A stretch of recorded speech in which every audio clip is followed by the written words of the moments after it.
I had to. That's right. Today we're looking at Amon's mask from Legend of Korra. This build is a fantastic beginner's introduction to foam, so let's dive right in. We're working from a Pepakura model in the 3D window there. This is a free software that I have used to draft 2D templates for foam in the right-hand window. I'm going to be linking to these templates in the description. First things first, let's get these printed out. These templates come with a detailed texture file, but I opted to draft my detail lines by hand to save on ink. These lines will be important for detailing and painting. Now, those paper templates go straight to foam.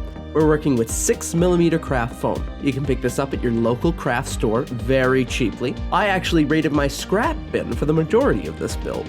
After we've got everything traced out, we can pull out our trusty X-Acto blade to cut out the rough forms. Be sure to change blades or sharpen often. It keeps the edges clean, and a sharp blade is a safe blade. Remember, when not in use, keep your blades capped, closed, and away from children. Once we've got our rough forms, it's time to add the detail markings both inside and out. We'll be using the exterior markings to help line up our pieces while gluing, and the interior markings will guide our undercuts. I've had some questions in the past about how I undercut for fine detail, so here's an unabridged shot of detailing the nose of the mask.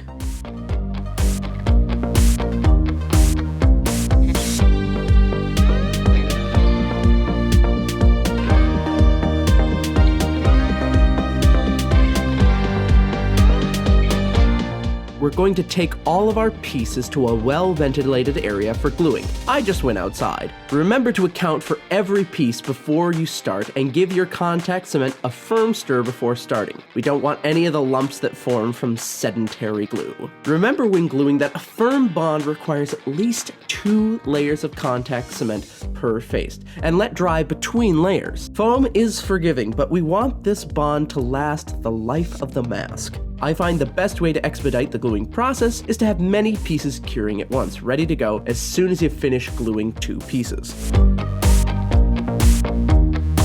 Everything's all glued together, so we're going to take it back to the bench with our rotary tool and a stone grinding bit to round the edges of our mask to imply a more ceramic feel. Now is a good time to smooth out any imperfections in your joints as well.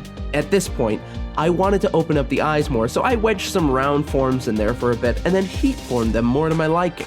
I also used a piece of tape to help hold shape while heating and sealing. To open up the detail lines on the face of the mask, we're going to go ahead and lightly score them with our X-Acto blade, being sure not to cut all the way through the entirety of the foam.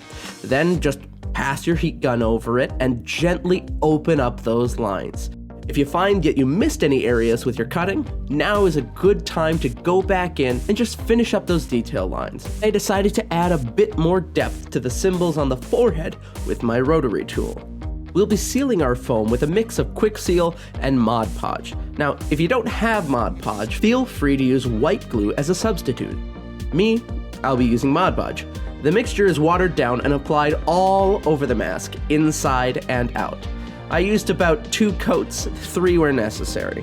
Quick Seal is then used to smooth out any last imperfections. Be sure to wipe away any excess here. The mask is very smooth, so we don't want to leave any lumps. Quick Seal gives way to 3 coats of Plasti-Dip and then a base coat of Krylon Beige spray paint. We'll be finishing our paint job today in acrylics. You could mask off for spray paint, but I wanted to show that a build like this can be finished with hand painting. I mixed up an off-white for the main face of the mask. It took about 2 coats to cover completely, and then the finish is fairly clean. The crimson highlights were applied using the detail lines as a guide. I simply dipped my brush in the paint and let the lines guide the bristles.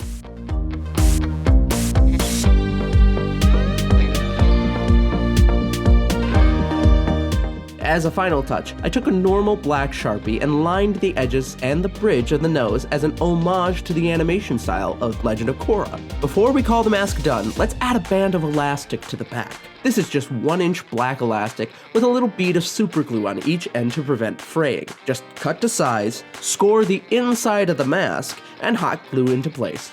Et voila!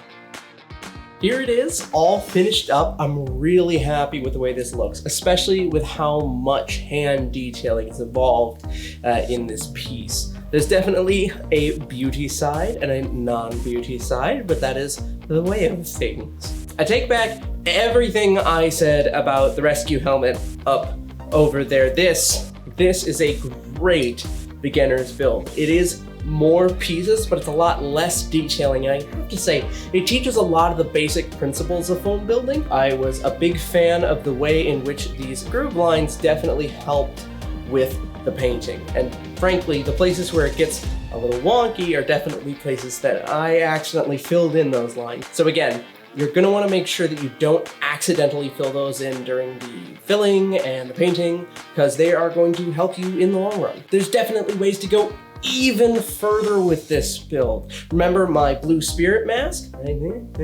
Right there. You can do cell shading on a mask like this, like you see in the show, or in media, or wherever you see cell shading. Just add the cell shading. I was really surprised how well the face shape itself comes out. Both the bottom lip and the nose just sort of pop out of the template, so you don't really have to put a lot of muscle into making that shape pop out after the fact. There's not a lot of extra sanding or filling. It really just comes out with that nice bridge across the nose there, and of course, this excellent sort of pouty among the teeth. If you're interested in this piece, please reach out to me. I'd love to sell it and send it off to a nice home. Otherwise, it's just gonna go right here. If you liked this video, please give it a like. If you didn't, tell me why in the comments. Please tell me why.